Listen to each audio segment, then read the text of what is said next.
नमस्कार। आज हम डॉक्टर बी.आर. अंबेडकर के उस बेहद अहम और चर्चित बयान पर गहराई से बात करने वाले हैं। मैं हिंदू पैदा हुआ था, लेकिन हिंदू मरूंगा नहीं। ये एक ऐसी घोषणा है जिसने भारतीय इतिहास और समाज पर गहरा असर डाला। हमारे पास अंबेडकर के जीवन, उनके विचारों और बौद्ध धर्म अपनाने के फैसले से जुड़े कुछ लेख और नोट्स हैं। आज हमारा मकसद है इस घोषणा के पीछे के जटिल कारणों को समझना। ये सिर्फ एक धर्म परिवर्तन नहीं था, बल्कि कहीं ज्यादा बड़ी बात थी। तो चलिए शुरू करते हैं। अंबेडकर के लिए ये बयान देना इतना जरूरी क्यों हो गया था? ये सोच कहाँ से आई?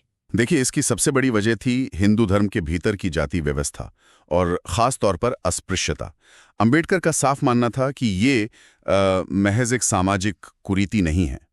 उनके मुताबिक इसे हिंदू धर्म ग्रंथों से, जैसे वेद हैं, स्मृतियां हैं, उनसे एक तरह की स्वीकृति मिली हुई थी। अच्छा, मतलब ये सिर्फ समाज का बनाया हुआ नहीं, बल्कि धार्मिक आधार भी था इसका उनके अनुसार। जी, वो इसे दलितों पर थोपा गया एक नियोजित दुर्भाग्य कहते थे। एक ऐसा अप्राकृतिक विभाजन जिसने बहुत बड़े तबके को, मतलब दलितों को, बुनियादी मानवीय अधिकारों से भी वंचित कर दिया था। हाँ, और उन्होंने शायद इसे वर्गीकृत असमानता या ग्रेडेड इनइक्वालिटी कहा था। इसका क्या मतलब था? बिल्कुल सही, ग्रेडेड इनइक्वालिटी। इसका मतलब था कि जातियां सिर्फ अलग अलग नहीं हैं, बल्कि उनमें ऊंच नीच का एक पक्का क्रम है, एक हायरार्की है। और इस क्रम में दलित सबसे निचले पायदान पर थे, जिनका लगातार शोषण और अमानवीकरण होता था।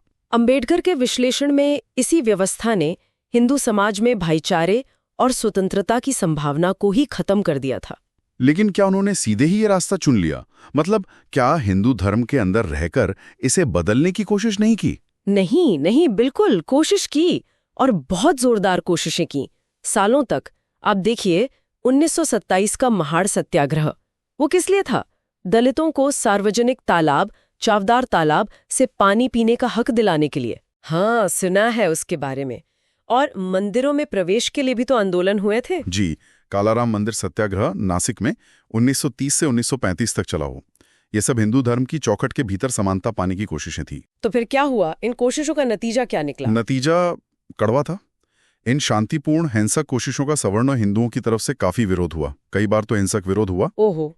इन्हीं अनुभवों से अंबेडकर धीरे धीरे इस नतीजे पर पहुंचे कि इस व्यवस्था में अंदर से सुधार शायद मुमकिन नहीं है। और शायद इसीलिए उन्होंने 1927 में वो मनुस्मृति दहन भी किया था। हाँ, वो बिल्कुल, महाड़ में ही। हाँ बिल्कुल, वो उसे इसी जातिगत ऊंच नीच और असमानता को सही ठहराने वाला ग्रंथ मानते थे। तो उसका दहन एक सांकेतिक विरोध था।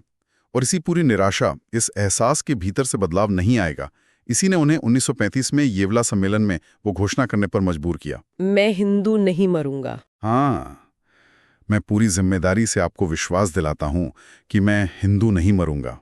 ये अब एक सार्वजनिक ऐलान था, हिंदू धर्म से राहें जुदा करने का पक्का इरादा। तो ये साफ है कि वो एक ऐसे धर्म या रास्ते की तलाश में थे जो दलितों को बराबरी दे, आत्मसम्मान दे, एक नई पहचान दे। बिल्कुल, मुक्ति का रास्ता, जिसे वो आत्मोत्थान कहते थे। तो फिर बौद्ध धर्म में क्यों? और भी तो विकल्प थे, इस्लाम, ईसाई धर्म, सिख धर्म, इन पर भी तो विचार किया होगा। हाँ, बिल्कुल किया था। उन्होंने इन सभी विकल्पों का काफी गहराई से अध्ययन किया, उन पर विचार किया, लेकिन अंत में उन्होंने बौद्ध धर्म को चुना। क्यों? क्या खास था बौद्ध धर्म में? सबसे मुख्य बात थी बौद्ध धर्म के मूल सिद्धांत, खासकर समानता यानी समता का सिद्धांत। बौद्ध धर्म जन्म आधारित जाति व्यवस्था को पूरी तरह नकारता है। उसमें वैसे कर्मकांड या ईश्वर की वो केंद्रीयता नहीं है जो हिंदू धर्म में थी। जी, बौद्ध धर्म का जोर करुणा, मानवीय तर्क यानी प्रज्ञा और सबके लिए बराबरी पर है। और ये सिद्धांत अंबेडकर के अपने विचारों से, उनके तर्क और नैतिकता की कसौटी से मेल खाते थे। उन्होंने कहा भी था शायद कि धर्म को तर्क के अनुरूप होना चाहिए। बिल्कुल, उन्हें लगा कि बौद्ध धर्म अंधविश्वास पर नहीं, बल्कि विवेक और नैतिकता पर आधारित है। ये उनके लिए बहुत महत्वपूर्ण था। और कोई कारण? एक और बहुत अहम कारण था। बौद्ध धर्म की जड़ें भारत में ही थीं, उसकी उत्पत्ति यहीं हुई थी। हाँ, ये बात तो है। तो ये दलितों को एक मौका दे रहा था कि वो अपनी भारतीय सांस्कृतिक जड़ों को छोड़े बिना एक नया बराबरी वाला रास्ता अपना सकें।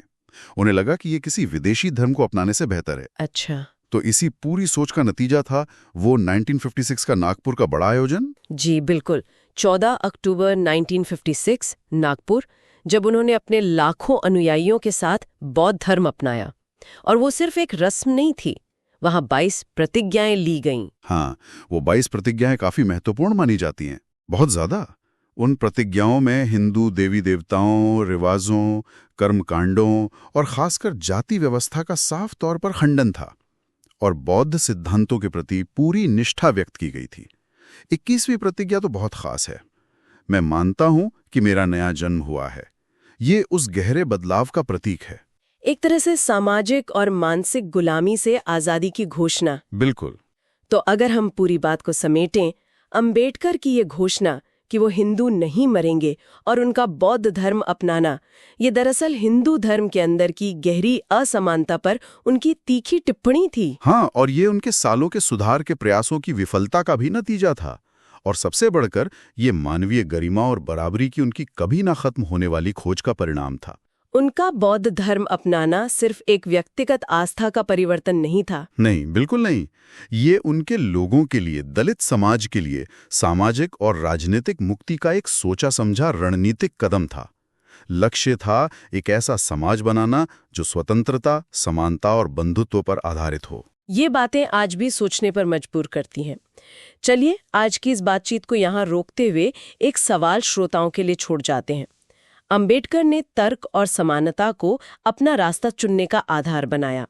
आज के समय में जो लोग मौजूदा सामाजिक व्यवस्थाओं में अन्याय महसूस करते हैं या उन्हें बदलना चाहते हैं, क्या अंबेडकर की ये सिद्धांत और उनका रास्ता आज भी उनका मार्गदर्शन कर सकते हैं? सोचने वाली बात है।